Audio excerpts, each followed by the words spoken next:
All right. Well, there are several versions of my favorite things there.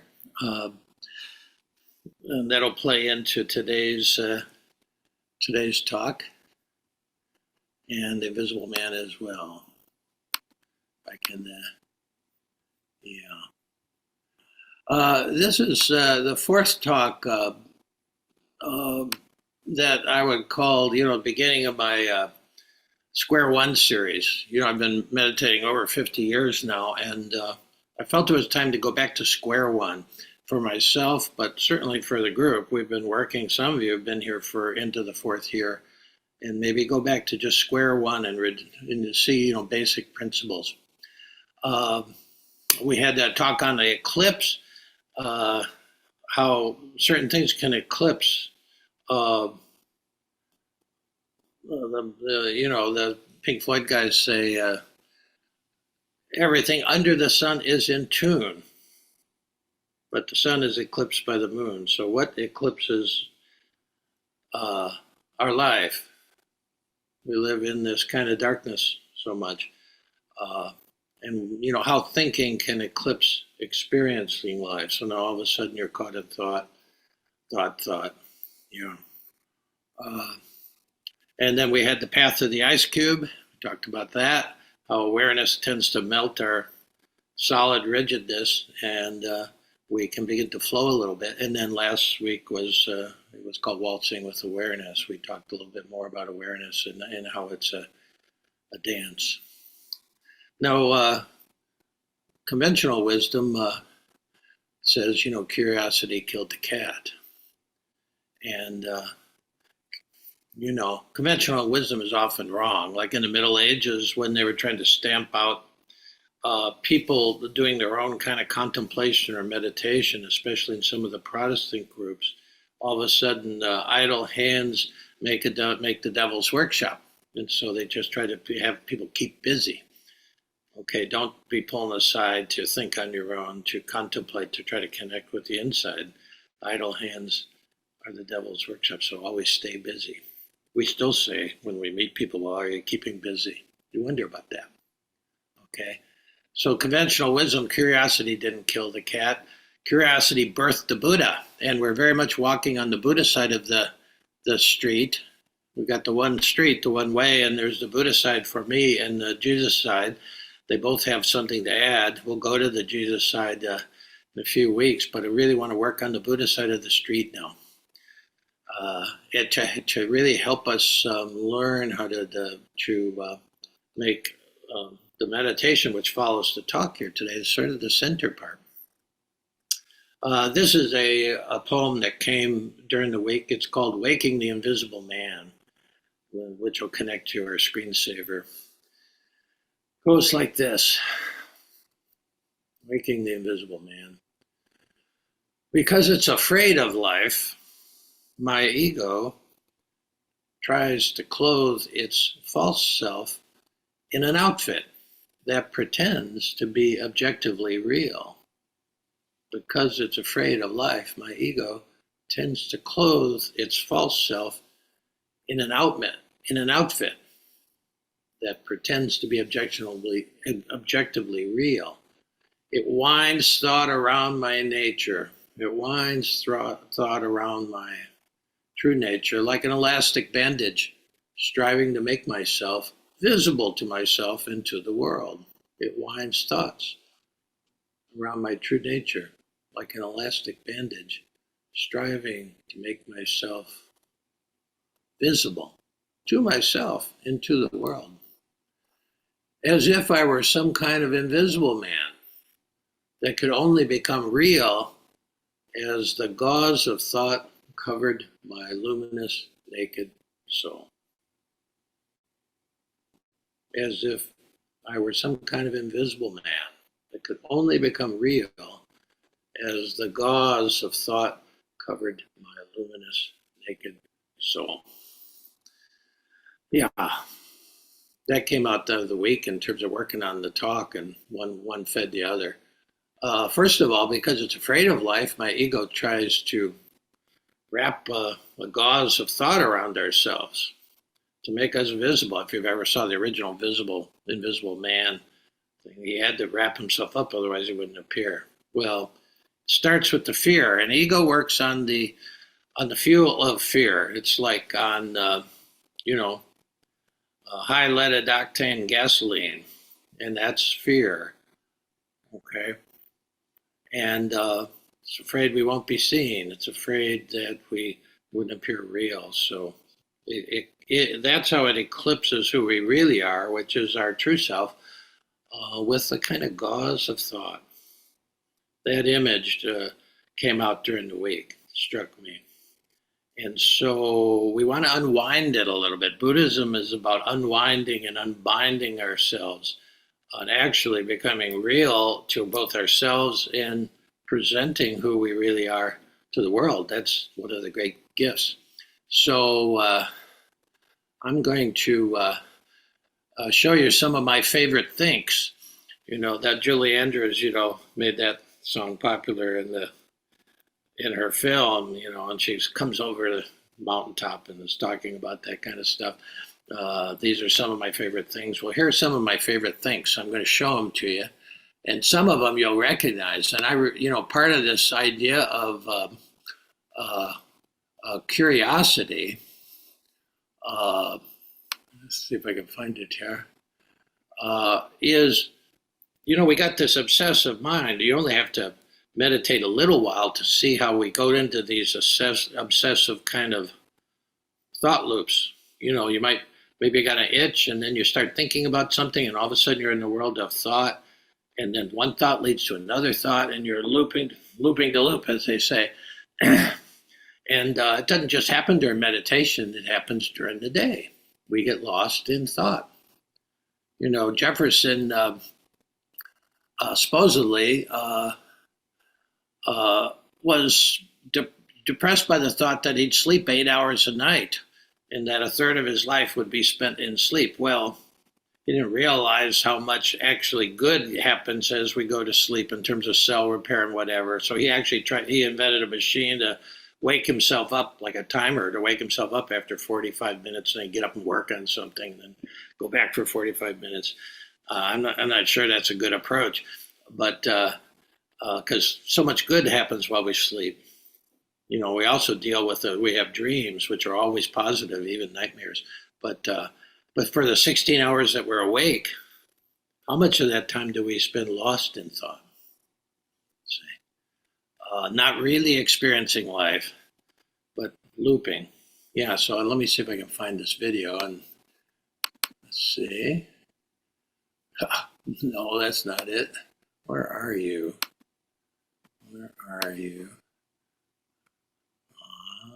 Let me see if I can. Let me just try to put it up here. You might end up getting the Invisible Man again. Well, that's all right.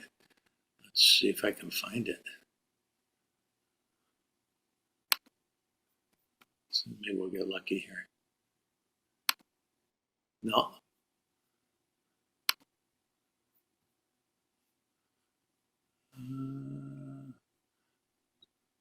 I'll try one more time.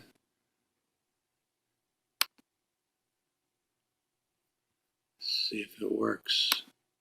No. Okay. Well, we'll just have to do it by word of mouth here.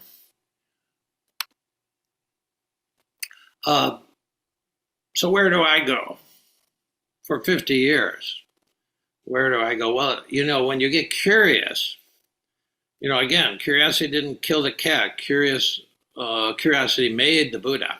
He decided, well, maybe I shouldn't just be paying attention, put my awareness out in the outside world. Let me turn it inside. Maybe I can notice what the fly in the ointment was.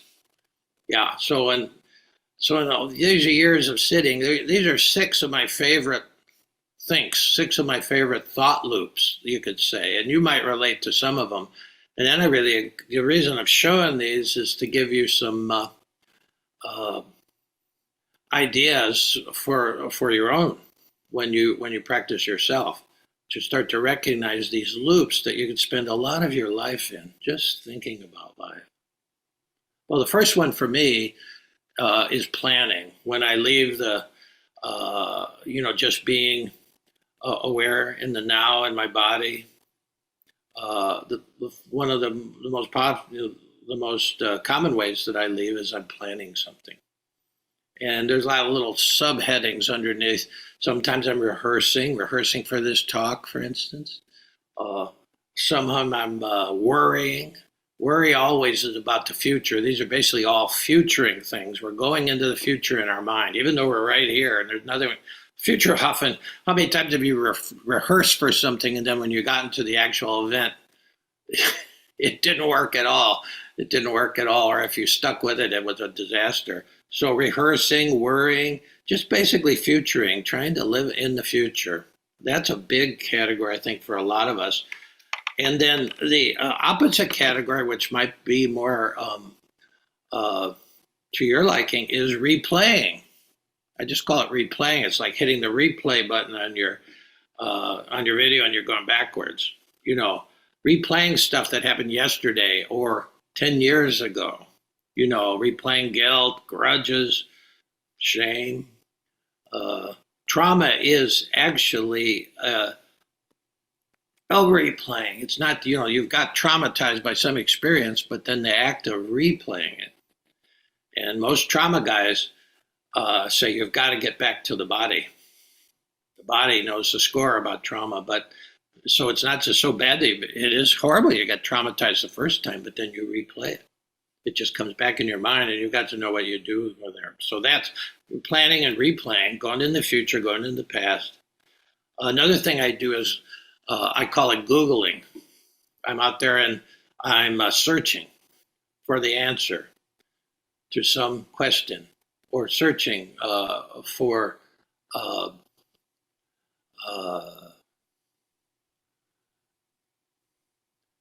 sometimes even just searching for a line in a poem. But you're in the search mode, okay, which is fine.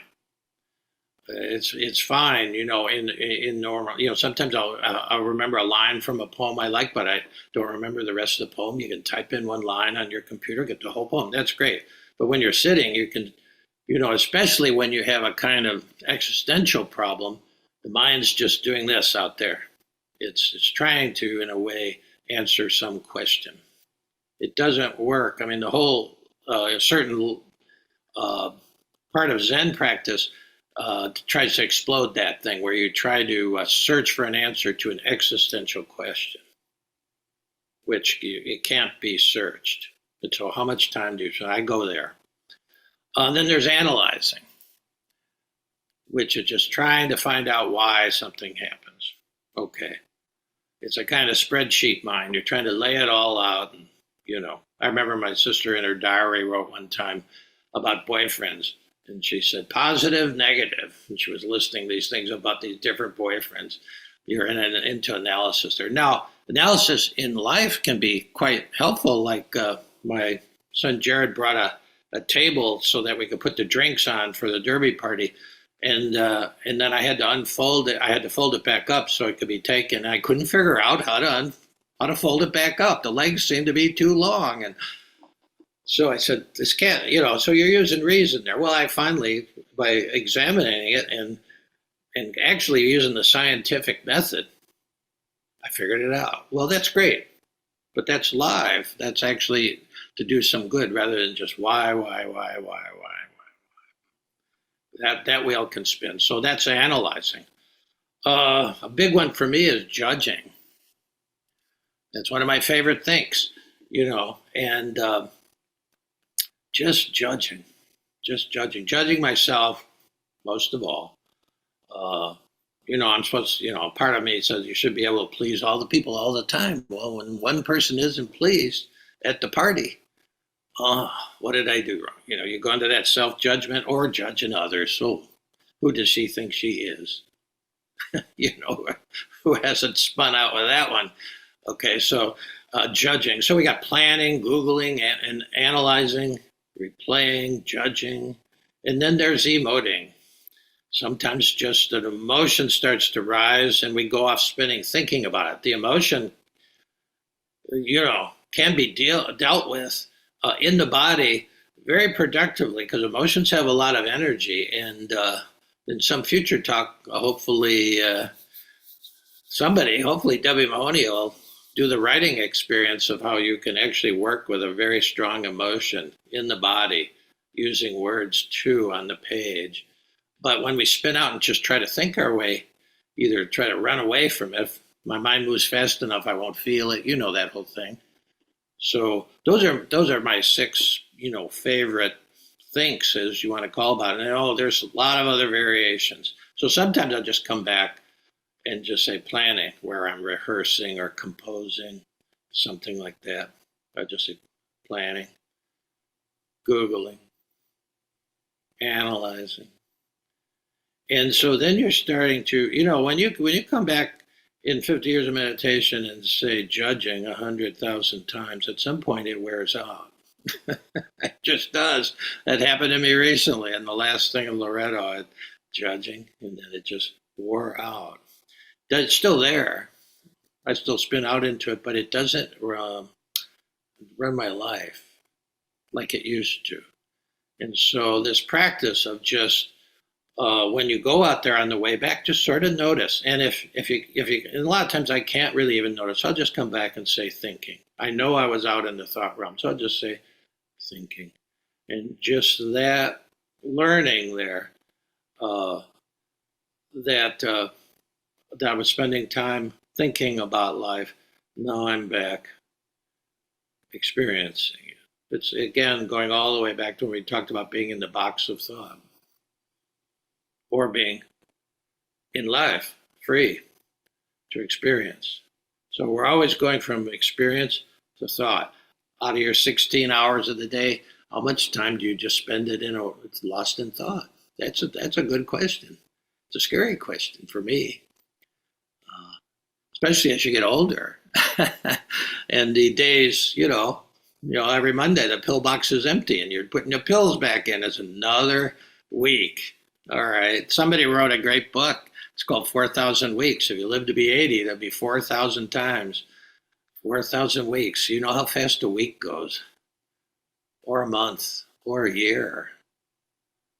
So it's all the more important as you grow older, where we're not, we're more on the second half of life type of community to actually, again, it's like it's an image that's riveted in my mind of just being outside a great restaurant and spending all night reading the menu. Don't go in and eat the meal.